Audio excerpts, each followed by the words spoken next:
Marcus Ellison stepped out of the sleek black car, the city sunlight glinting off his watch as he adjusted his tailored navy suit. The towering glass facade of Venstone Capital reflected the sky, like it was untouchable, arrogant, pristine, cold. This was supposed to be a celebratory day. Months of negotiations had brought Marcus, founder and managing director of Ellison Holdings, to this moment. The final step before investing $4 billion into Venstone's next venture. But from the moment he entered the lobby, something felt off. No one greeted him. The receptionist barely looked up. A young assistant walked past with a clipboard and gave him a once-over before muttering, "Delivery entrance is around the side." Marcus didn't respond. He had learned long ago that silence often held more power than protest. Instead, he took a seat, calm, poised, unbothered. His presence alone disrupted their assumptions. A few minutes later, a junior associate came and led him upstairs to the executive floor. The boardroom was all glass, polished chrome, and oversized ego. He waited alone at the table until the door opened with fanfare. Richard Langford, Billionaire CEO of Venstone, entered laughing with two other executives. He paused when he saw Marcus standing and extending a hand. There was a beat of silence. Then Richard, without hesitation, gave a dismissive wave and muttered, "I don't shake hands with staff." The words hit the table like a slap. One of the executives behind him froze, eyes darting between Marcus and Richard with dawning horror. But Marcus didn't flinch. He slowly retracted his hand, nodded with a cool smile, and sat down. No reaction, no raised voice, no correction. Just a man taking note. The meeting began with small talk and financial jargon, but Marcus wasn't listening. In his head, he was already moving. And 5 minutes later, without a word, he sent a text that would gut the company from the inside out.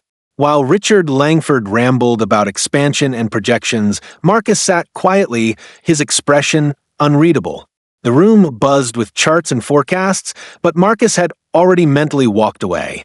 As Richard spoke, still unaware of the insult he had delivered, Marcus slowly reached into his sleek portfolio and pulled out his phone.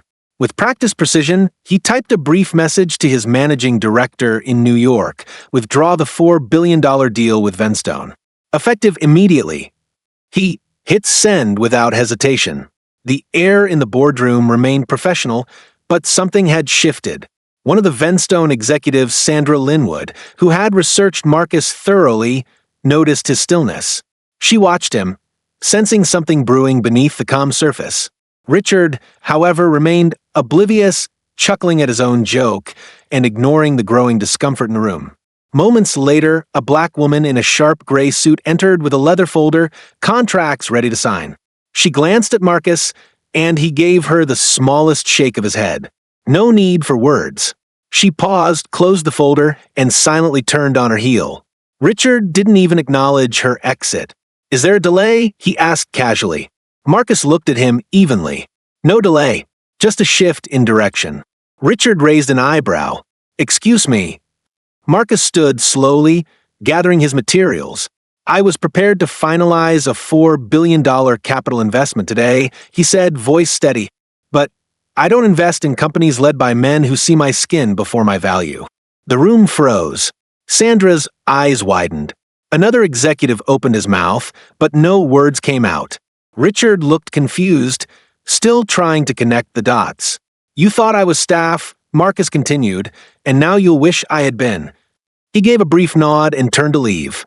Behind him, panic rippled through the boardroom. Richard called out, "Wait, Mr. Ellison," but it was too late.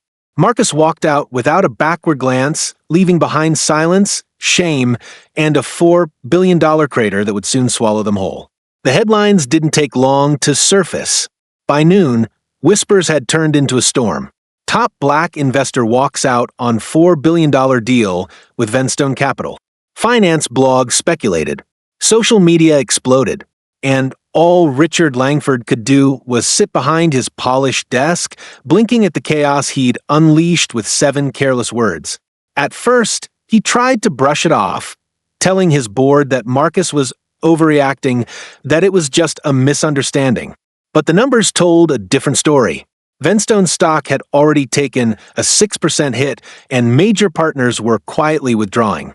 Calls poured in from anxious investors asking why one of the most respected figures in tech finance had pulled out so suddenly. No one was buying Richard's vague reassurances. Meanwhile, Marcus said nothing publicly. He didn't need to. His silence carried more weight than a press conference ever could.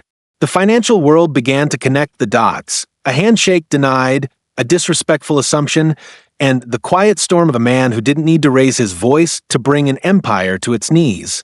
By the end of the day, several Venstone clients had paused their partnerships, citing ethical alignment concerns. One prominent hedge fund posted a statement saying, "We support diverse leadership and refuse to remain silent when integrity is compromised." Venstone's legal team urged Richard to issue an apology immediately, but his ego got in the way. "It's just internet noise," he insisted. "It'll pass." But it didn't. An anonymous source from Venstone leaked the moment word for word. Richard's dismissive tone, his exact phrase, and the stunned silence that followed. It spread like wildfire, turning a bad PR day into a full-blown reckoning. That night, Richard finally tried to call Marcus. No answer. He emailed. No reply. He even had his assistant reach out to Marcus's office to arrange a clarification meeting. The response was simple. Mr. Ellison has no interest in continuing discussions with Venstone Capital. The empire was beginning to crumble, and Richard was finally starting to understand who the real power player in the room had been. 2 days later, the tension inside Venstone Capital's headquarters was palpable. The once cocky board of directors now sat grim-faced around the conference table, surrounded by spreadsheets filled with red arrows and lost projections. Richard Langford entered late, still clinging to a fragile confidence, but the moment he stepped into the room, he could feel it. Respect had vanished. The CFO slid a folder across the table. "We've lost nearly $800 million in projected deals. 3 of our top partners have suspended negotiations. Our name is being dragged across every media outlet from Forbes to Twitter." Richard scoffed, trying to laugh it off. "Over a handshake?" "No," snapped Sandra Linwood, her voice sharp and clear. "Over your arrogance. Your inability to recognize who Marcus Ellison was. You didn't just insult a black billionaire, you exposed what this company really thinks about people who don't look like you." The chairman leaned forward, fingers steepled. "The damage isn't just financial. It's cultural. We've become the example of what's wrong with corporate leadership. DEI advocates are calling for your resignation. Our clients are calling for your head." Richard's face flushed. "You're turning on me now? After everything I've built?" "You didn't build this alone," another board member said coldly. "But you're taking it down by yourself." The vote was swift, 12-1. Effective immediately, Richard Langford was removed as CEO of Venstone Capital.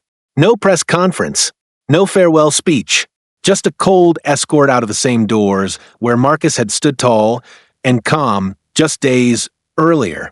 And while Richard disappeared into obscurity, the company scrambled to salvage what it could of its reputation. But the mark had already been made, and the world was watching.